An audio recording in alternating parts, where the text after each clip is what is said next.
capacity, but he needed to stop me to slow down for my emotional health, for my health, and then number 3, the physical health. But I didn't realize that I was just going, and it was almost like a wayward, just going with no direction. Like I thought I was going in the right direction, but he said, we're going to stop, we're going to reevaluate, we're going to get your body, we're going to heal you, and then I'm going to put you on the track that I want you to follow.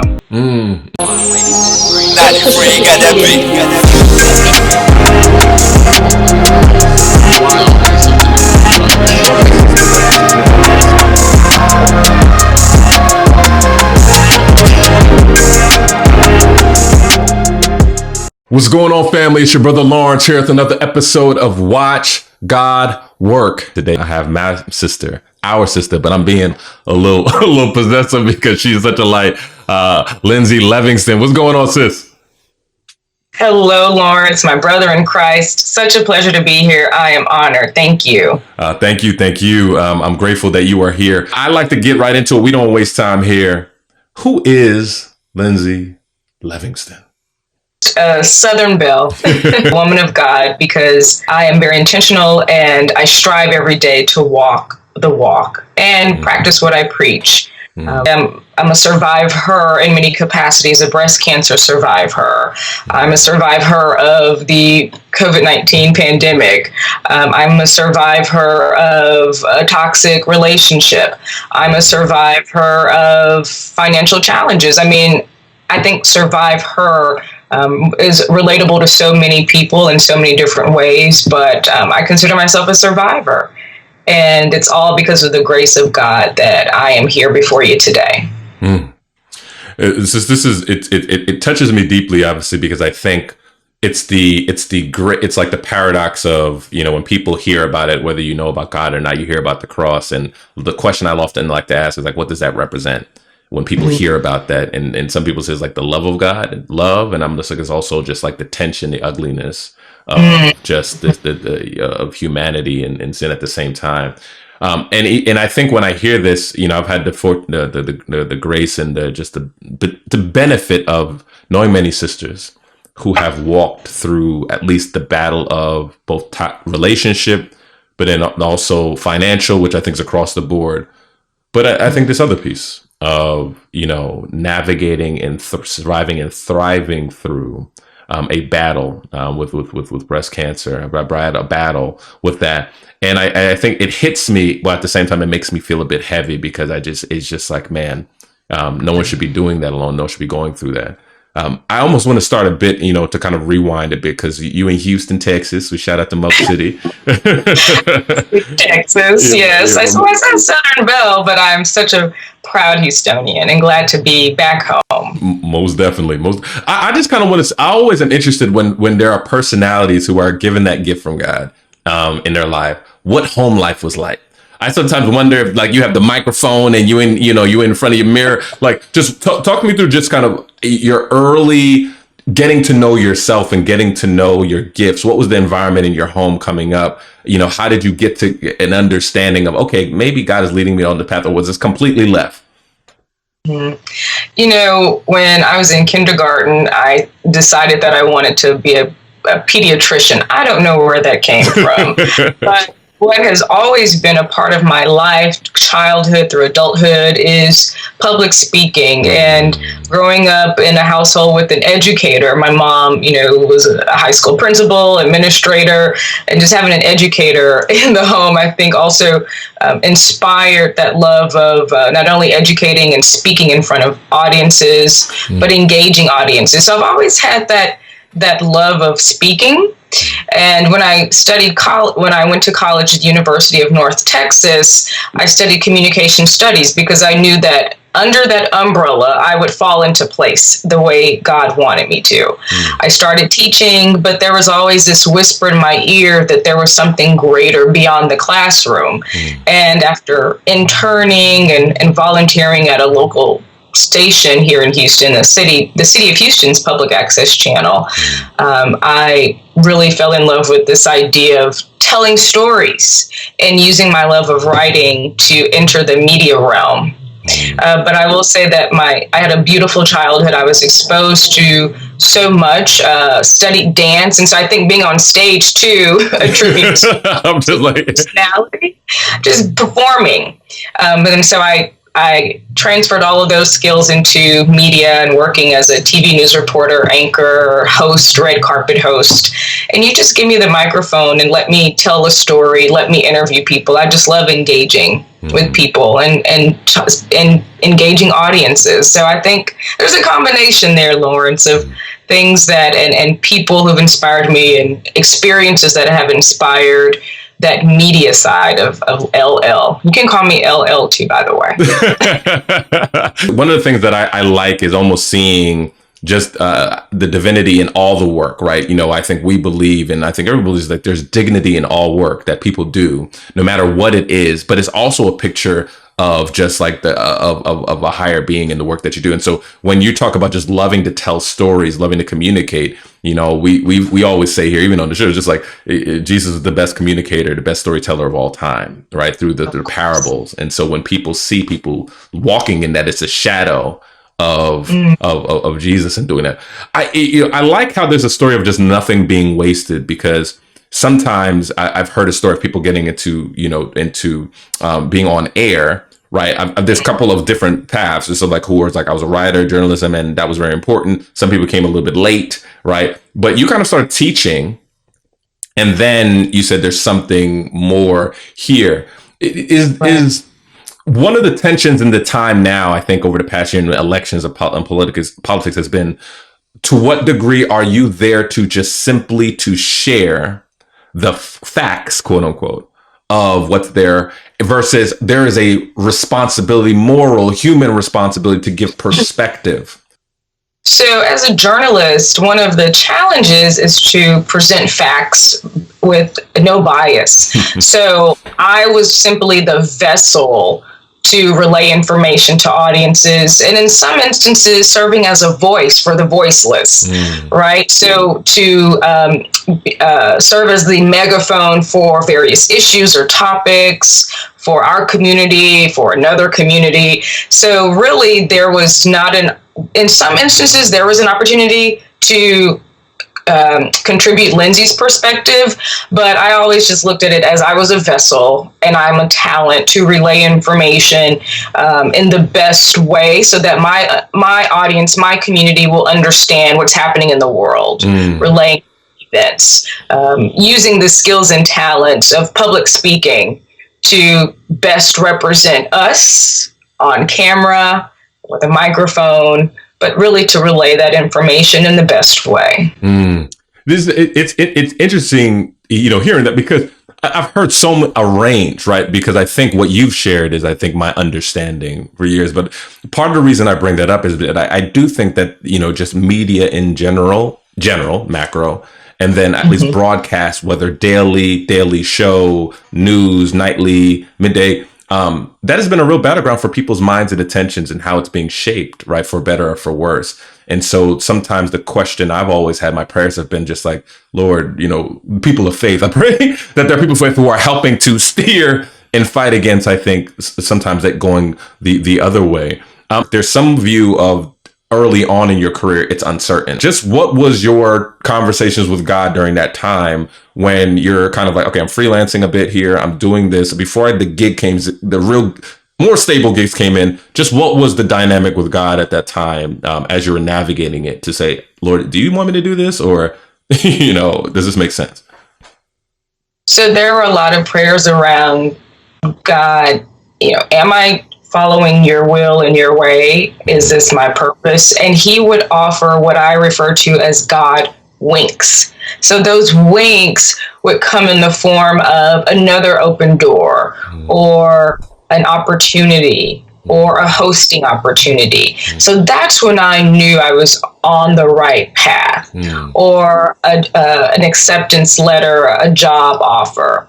Every step along the way, even though I heard no a million times, he would wink with a yes. So I encourage those who are watching to just remember that no means not yet. He's still preparing you for what he wants you to do. And I did struggle with, okay, am I supposed to do this, or am I forcing it, or am I listening to God? And it wasn't until my breast cancer diagnosis that I understood what exactly I'm supposed to do in the media capacity. So all those years did not go to waste, but he was preparing me to launch my initiative of surviveher. And I was able to take all of my skills, all of my contacts, all of my network to walk into what I find right now is purposeful work. It's impactful. I'm able to change lives. As a TV news reporter, can I make an impact? Maybe. But now, as through surviveher, through my initiative to inform, inspire, and empower women around breast cancer awareness, I can actually help save a woman's life. And that's when I knew. I said, okay, God, this is it. This definitely is it. It was like a light bulb went off. I love this. I like keeping the gas on this because, the distinction, right? To your point, right? When you looked at your career, though, I think people who have seen you on the screen, I think there's a distinctness in terms of how you approach the craft and how you deliver information. To your point, you're like, okay, I could do this, but there's purpose in this, right? Not saying there wasn't purpose in that, Absolutely. There was meaning, there was preparation in that. But when you're diagnosed with a chronic illness and you have to go through significant treatment, I went through 15 rounds of chemo, bilateral mastectomy, breast reconstruction, and several other procedures, life-saving procedures. And during COVID, you have to pause and say, okay, God, what is my purpose now? Because I really had to rebrand myself. It's like a rebrand of not only physically, mentally, emotionally, spiritually. I had to rebrand, and I prayed about rebranding my purpose. So that's a tweet, rebranding my purpose. And so in that rebrand, God laid it in my spirit that I needed to share my story to help women, but I could do so using and leveraging my media experience and my platform. And he just started winking and blinking when I received response from women who would reach out to say, I scheduled my mammogram because of you. I'm walking through treatment, but you're holding my hand through this virtually. I mean, so much response. And that's when I knew. I said, this is it. This is it. He'd been preparing me all this time for this. There's a piece of this that I think is just so, not even just like one piece of it, but I don't want people to miss this part. The winking piece is, I think sometimes, I was even reading the book, Isaiah, they were talking about, there's one time where he's like, I'm going to show you a sign. And the guy's like, nah, I ain't gonna put you to the test. And God's like, who do you think you're talking to? Like, yo, let me show you a sign that I am who I am. And I think that is a dance that even whether people believe in God or not, they're like, should I ask? Should I not? Will God give me tangible indications that I'm on the right path? And I think for there being a larger question, like I think the larger questions are on purpose. That's one of the biggest questions. Why am I here? What's the meaning of it? That you were saying, wow, I found that. And I was affirmed in the fact that, I'm on the right path. I'm doing something. I have to ask this, though, if before that, because what you hear is that for so many people, it takes them coming face to face with the fragility of life for things to be like, let me ask you, what was your purpose before that? What did you understand as your purpose before that? Or was it more utility to say, I love what I do. I can do it. Just what was your purpose before that happened? Sure. Pre-breast cancer. Yes. Pre-BC. Well, what I was passionate about was hosting, serving as talent. I loved doing that. I could do that without receiving a paycheck, right? Of course, we want a paycheck, but they always say, do what you love, that you can wake up every day and do it without being compensated for it. And I loved hosting. I loved, again, engaging audiences. Give me the microphone, let me host your event. I love doing that. I was very passionate about doing that and hosting shows or whatever, put me in front of the camera. I love doing that. So not so much telling the news and the crime, no, but engaging audiences, engaging communities. I love community events, etc. And I would get winks along the way doing that. And when I receive a lot of feedback from people that, when I think of a host, I think of Lyndsay. When I want someone to navigate an experience for an event, I think of Lyndsay. So those were my God winks. And so I was rolling with that.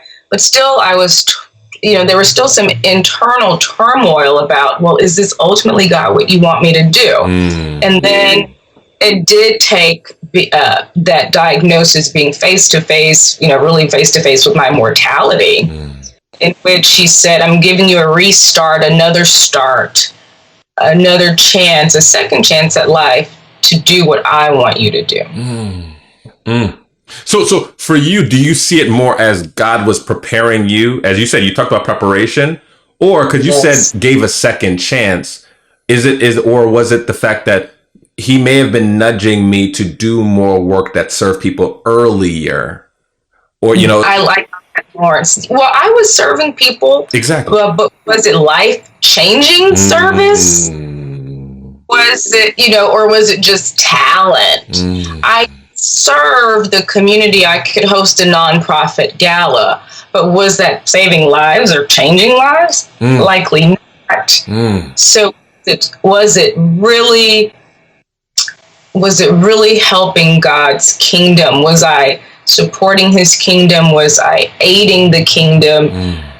Was I, saving lives and calling people to focus on and prioritize their health? I think he said, I need to use you as a vessel to communicate with women, specifically women of color, to prioritize their health. Because when you know this, living on the East Coast, you're going, you don't take care of self.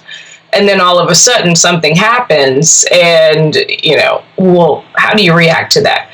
So I just see it as a combination, but to answer your question, he was preparing me, but wanted me to shift my focus in how I was serving.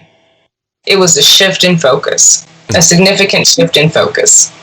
I love this because I do think that there's something to be said about being able to think about what you're doing day to day and saying, what are the thing I've been saying is, it's like, does my thing have eternal consequences, intergenerational consequences? Does my work have that? In some sense, or can I connect it? It doesn't mean that you can't, as you said, host and be a reporter and be on air and do that, right? It's just, and the one thing doesn't necessarily have to encompass all of that. But like, when I look at my life, am I doing that somewhere? Where does that happen? That's number one. Number two, the thing that blows me when I talked about the distinction piece is that in the same way that there are many brothers and sisters and sisters that are doing exceptional work, I think, in front of the screen, hosting in front of the camera.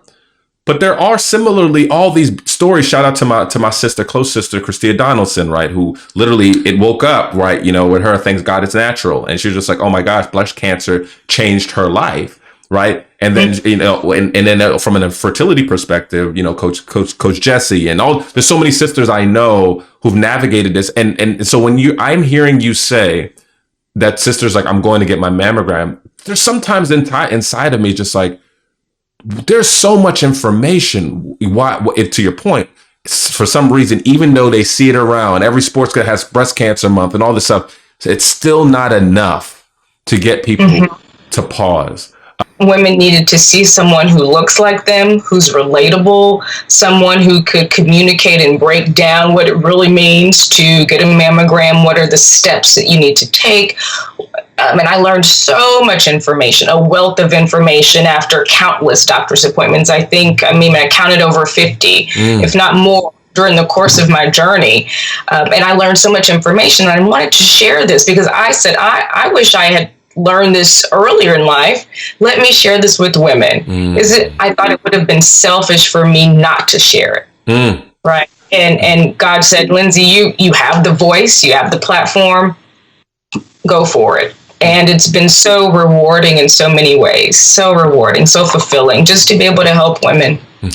I love it as well, because I also think it's a wake up, because it's this dynamic where people always assume someone else will do it. right? Someone else will do it, or just somebody else doing it, which is like, no, God has given you a sphere of influence. No matter what you do, there are people who will only respond to you. Somebody can give the same information in the same cadence, but because God has given you grace for them to listen to you, there's certain things that won't happen, even though there's all this information around, unless you do it. And so I hear that in your story. And there's also this element, I believe, of rhythm, which I think is important. But I'm actually going to rewind a bit before I get there, because I think you're going to tie it together.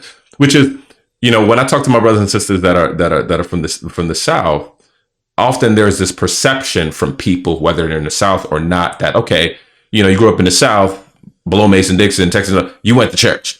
So, like church was something, it's culture, right? So whether you believe, you going, right? Right. And so because of that, I like to ask almost like phases of like, when it was like, I was introduced to God early, right? But then for many people, there was another moment later in their life where it's just like, okay, it got real.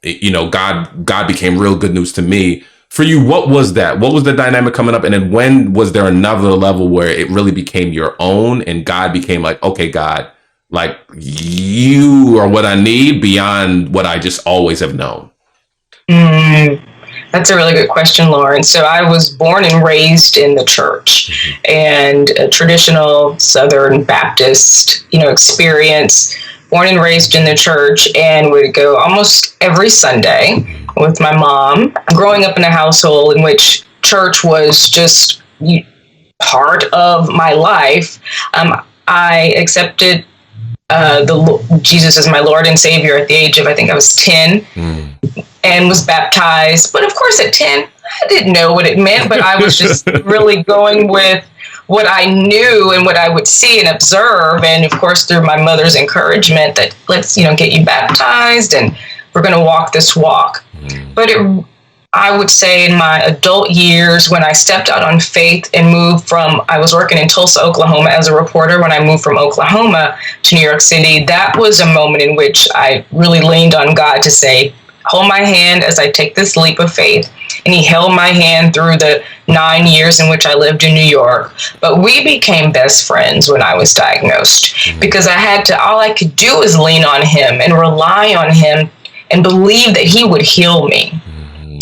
And so I would say that my diagnosis was the impetus that increased my relationship with God, that drew me closer to him. This is why I love the storytelling part of people sharing their stories, right? Like be able to give the reason for the hope you have, the scripture calls us to do. But there's something to be said about the crescendo, because it's almost like, when people start shows, they, like there's all these shows right now, and you're like, if you didn't start in the first season, you like, I'm gonna let this thing go. I'll binge watch on The Wire later, right? And I think, and when it comes to faith, typically there are some people who feel alienated from the fact that I just need to be here. And then since I didn't do this, but you're describing something that I think, people need to hear and understand if you're hearing this and seeing this, which is, like I was introduced to God. There were seeds planted and, that was good. That was a helpful foundation, but there were different steps. I was on a journey, right? Everybody starts at a different place. And my journey then from Tulsa to NYC to now, God was just deepening. I was getting closer. It wasn't like I didn't have something. And so I do think that's an encouragement to people to hear, but also the fact that it gets tangible. God makes it tangible for you. I want to talk now, now that we've recentered that with New York, and that like you being in New York, you going at this fast pace. The thing that grieves me in this time that I think you're speaking into, which is the pace. Right. Even to the point of when you talk about the surviveher, I've shared this even on a number of conversations. Sometimes I just don't believe our relationship with work in general is not healthy, even though we're doing good things, like the way we are worked, the nature of it. How does it tie with our family, our ability to be good spouses, good children, good parents? You can't do it all well, male or female. You can't. So right. How, even during that time, you're working, things are going well, you're building a life and doing these things.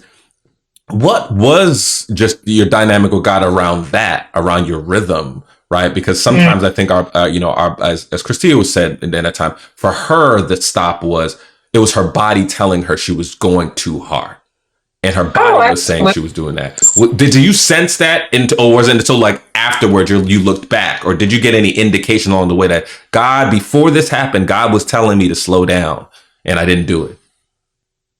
So I was working in New York, really spinning. I was a hamster in the wheel, just on that wheel, and really didn't know anything else. Because, you know, in New York, you're driven, you're motivated, it's fast paced. But there was a point in my career, and I just was spinning, and I didn't know how to jump off the wheel. I didn't know how to pause the wheel, to reassess, to reevaluate. I was just going. And it wasn't until my breast cancer diagnosis that I was able to take a step back, relocate home to Houston, and rewind and look and reflect on the busyness in which I was working. I will say this, I was healthy prior to my diagnosis. I did make time to work out. I did eat healthily the best I could. I'm a pescatarian. So I knew that I was on the right track in that capacity, but he needed to stop me, to slow down for my emotional health, for my health, and then number 3, the physical health.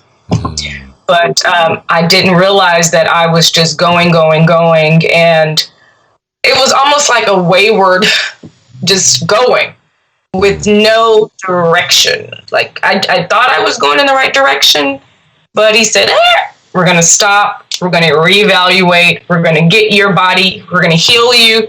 And then I'm going to put you on the track that I want you to follow.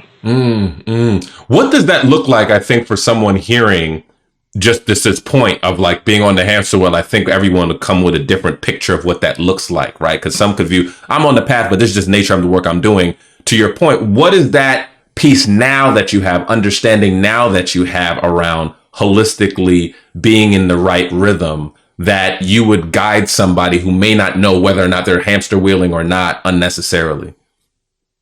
You know, you will know when it's time to hop off the hamster wheel, when you get to that point of just questioning.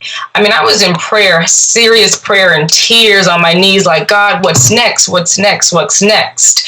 When you get to that point of almost like hitting a wall and you don't know what's coming next, that I think is the sign that you need to step back and reevaluate.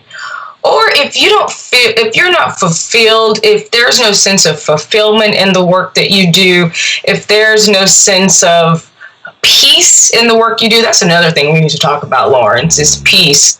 I was not at peace in my spirit and soul, and where I was in my life, I was just showing up with a smile everywhere, but inside there was a pain, there was a hurt. I was not at peace with what I was doing. So that inner turmoil and that struggle was just, I think the diagnosis really kind of eased all that and defined what it was, what all that meant, and what I was supposed to do. So for those people who might be struggling, there's an inner turmoil and you hit a wall. I think that wall, you'll know what that means, what that feels like. But if you're waking up every day and you're like, I gotta go to work every day, that's your wall. You should not experience that. You should want to get up every day to serve. There's something about, I will also say this, Lawrence, there's power in serving others. It's not about the paycheck. And not that I was chasing a paycheck at all. I enjoyed what I was doing, but there's power in serving others and being a blessing to others that I realize now in this stage in my life that supersedes anything else. And God will reward that service. So just keep that in mind too, those of you who are watching and you're questioning. He will reward that obedience, and he will reward you in serving his children in Christ, his sons and daughters. He will reward you, and I found that to be true. You're speaking to somebody, yo. You're speaking to somebody. You know, and I'm receiving that. I always say that, like, I get the first, I get the front row seat of just being ministered to in this way. But you're speaking so much truth. And I think we see it in glimpses when we do things for others and how we feel, because we were made to serve. And I think our value to the world would be, you know, when we're bringing value, we're serving people. I think that's what we're here for, because it's very easy to convince ourselves and look up at our lives, and all we did was look to serve ourselves. And I think to your point around, you know, hey, things were reoriented to some degree. I think that was evidence. That's evidence. I love, there's another part of your story that I do think I would love you to speak to a bit more, which is, I think at the moment when things paused, when you're like, okay, all right, we're at 2, we have a lot of things that I got to address, and I don't know without the faith in God that whether I will be healed. Community, right? You know, so shout out to the AKA, yeah, I mean, you know, Noops in the building. So we show love, heavy. Yeah, I mean, so, but there's something about obviously a community awareness, a love and a care for our brothers and sisters, and, you know, and being a part of that. But then when things hit the fan, the importance of community, you talked about relocating home to Houston. Would you be able to speak to a bit around just the wisdom God has given you from your experience of community and the need for community, or perhaps what that exposed about the community, right? When that happens, to the fact to say, I don't feel as cared for here. I need to relocate. You know, it's just, what wisdom do you feel like what conversation you and God were having around community, relationships, and caring for people in need? I will say there's no place like home. There's no place like home. And I know that my village is here in Houston. And at the time when I was diagnosed, you know, I'm just trying to process what that means. What does treatment look like? I had no clue. But it was really, my mom was the voice of reason. When I met with my OB-GYN there in New York, we sat down and I had Skyped mom in, and she was the voice of reason to ask the doctor, well, can Lyndsay come home for treatment? And the doctor said, sure, that's a family decision. So I'm so glad that mom, again, was the voice of reason to encourage me to come back home for treatment, because my tribe and my village of support was here. I can't tell you how blessed I was during my treatment, and I still am, to have been surrounded by people who prayed with me, prayed over me, prayed for me during my journey. But, you know, in New York, it's so busy. I don't know logistically if I could have gone through my treatment in the city, just logistically. Yeah. But to have family and friends to stop by to bring a meal or to take me to an appointment, there's nothing like that. And God just said, I want you closer to those who I know can really take good care of you. I'm using them as vessels, showing you my love, my agape love, through the people with whom I surround you. Yeah. And there's nothing like having a tribe, whether it's sister friends or sorors or aunts, uncles. I couldn't have done it without them. And I actually pinned a love letter to my tribe in my 3-part series for essence.com, just to tell them thank you. I think one, you know, I want to link to that, you know, and I'm grateful you brought that up, and that piece. And I think in the same way that you've offered the wisdom that you received and what God was showing you, you know, from a career standpoint, and redirecting the skills and gifts, I think there is something, I think in this time, there has to be an intention. I think God is speaking to all of us around the importance of cultivating that and setting expectations around your village, because you've given picture, right? You know, I think always when people are in those things, how do you best love someone navigating that?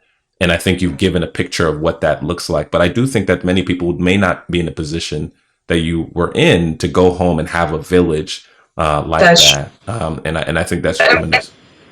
And for those who may not be in a position to relocate or, you know, go home, I would always say you could seek the support of your church. I was an active member of a church in New Jersey, and was active and had a church family that, of course, I could have tapped or leaned into. So I would say find a local church, and you can lean into the church, because your church family is your family and your home away from home. But I have more family here, and these are my roots. This is where I established my roots, and my foundation is here. And it really helped my experience and my journey along the way to be home. Yeah. I think there's innumerable things in that, and I think you're also giving a picture of, the importance of community. I think a gospel-based community, or there's people who embody the agape love, that unconditional, that sacrificial love that we need, and I think that's one of the main purposes of being a part of a community church, because there are going to be times when you can't have control, when things will stop. And people are going to know how to respond. They're going to know they need to know how to get to you, who to call. And these are practical things that I think people forget. Okay, beyond the word, and okay, I got to give this. Sir, this is life. And so this is just powerful and timely. I think I'm curious now for you, what rhythm looks like for you now, right? What does your ideal rhythm with God look like now that, just now that you're in rhythm, now that you kind of got the prognosis and you feel like, okay, God, thank you, right? What is your rhythm with God? What is your ideal rhythm with God in these days, given all the things that you're managing?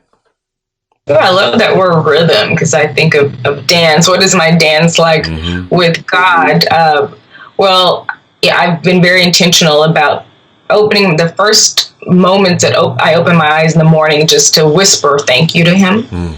Which I had not done before, but it's just a simple thank you goes a long way. And Philippians 4:4 says, in all things, we give thanks. So I thank him. That's part of my rhythm.